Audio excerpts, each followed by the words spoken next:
Hello, everyone, and welcome back. A good Erev Shabbos to you all. This coming Shabbos is the Parsha of Kitisa, which talks about the sin of the golden calf. We spoke about that last week, about the meaning of the golden calf. And interestingly, also, it is the Shabbos of Para, where we read the Maftir dealing with the Para Duma, the red heifer. That is, that if a person became ritually impure through the touching of a dead body, they could be purified by the ashes of a red heifer. How did that work? So the Rebbe points out that the red heifer was a miracle to begin with. There were only about 9 red cows that were ever in existence, and this cow had to be red from head to toe. It was only allowed to have one hair on the body of the animal that was not red. If it had 2 hairs, that was it. It became no good for this ritual. Anyhow, they took this red heifer, they slaughtered it according to the laws of Jewish slaughter, and then they burned it. And they took the ashes of the red heifer and they mixed it together with water from a living stream, and they took the water with the ashes and they sprinkled it on someone who was impure, and this caused that person to be pure once again. What is this all about? So we know that of uh, the height of impurity is death, and the height of purity is life. Judaism believes in life. It says, "Atem hadvekim laHashem Elokechem." You who cling to the Lord your God, Chaim Kolchem Hayom, all of you are living to this day. Life is something which is very precious to a Jew. Unlike many other religions that emulate death and glorify death and martyrdom, Judaism never did that. Judaism always sanctified life, believed in life, treasured life, cherished life in every which way. There's no such thing as a Jewish suicide bomber. It doesn't exist. Jews treasure life. But the opposite of life is, of course, death. And what does death mean? Death means separated from God.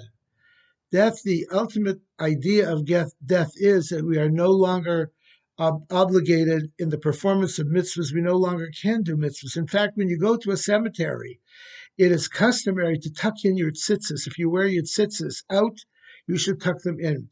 Why? Because the dead who are in the cemetery look at you with envy, that you have the ability of do a mitzvah of tzitzis and they don't. So it's considered a humiliation for the dead. So we tuck them in. So the ideal of life is the observance of mitzvahs. When we are close to God, when we are connected with God, that is life. That is true life.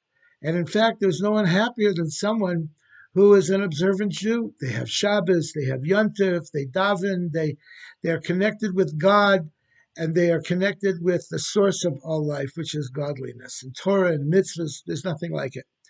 And there is hope for everyone who is not connected with God. Of course, the opposite of that is death. Someone who has a life that is lifeless, that is meaningless, that is sad and pitiful.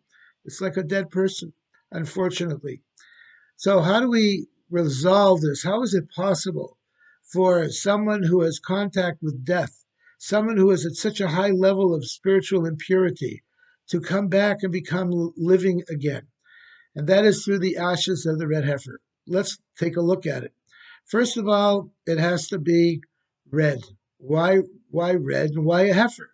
Because the heifer, a cow, represents the Yetzer Hara, the evil inclination which is found in the animal soul of a person.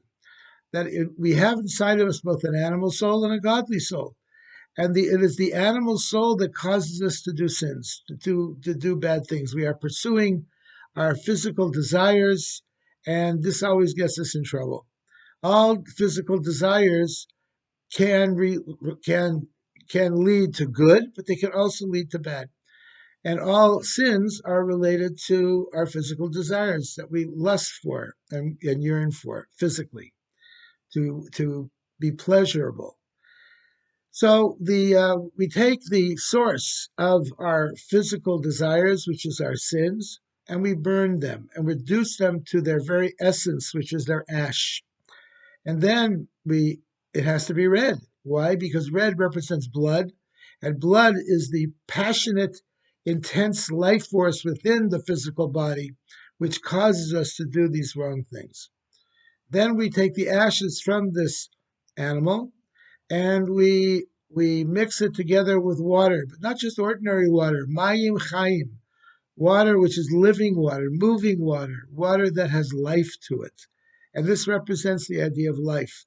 So by mixing it with life, it causes a rejuvenation, a regeneration within our soul, and it returns us back to a level of spiritual purity that we began with, that we started with. As we say in davening, neshama shenasata bi tahorahi, the soul that you gave to me is pure. It's tahor.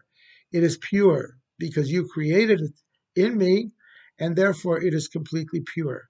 So when we take the ashes and we mix it together with life-giving forces, this causes us to return back to our original state of purity. And that's what life is all about. And how do we do that? Through a return to Torah mitzvahs. A person can say, oh, there's no hope for me.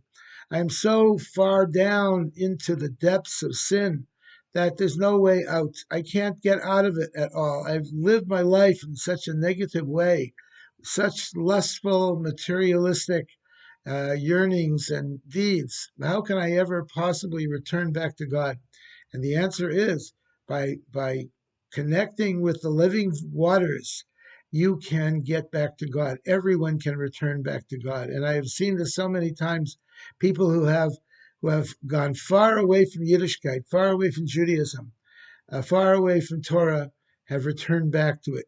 Children who rebelled and went away from the ways of their fathers, the loving, sweet ways of their fathers and mothers, have found their way back into Judaism. So there's hope for all of us. And this is a very special Shabbos. It's customary to hear every single word of the Parsha of Para. So make sure you go to Shul this Shabbos and hear it. It's the end. It's the mafter. It's one of the longest mafters of the year, as a matter of fact. And through that, we will start our approach, our getting ready for Passover. Candlelighting tonight is at 5:31. I am now accepting reservations for orders for shmura matzah, the round hand-baked matzahs. I understand the stores are starting to empty out of the shmura matzahs, and Rabbi Leider, Chabad University City, has lots of matzah. So get in touch with me, and I'd be happy to take your order. When they arrive, we'll get them to you. And shalom, have a good Shabbos.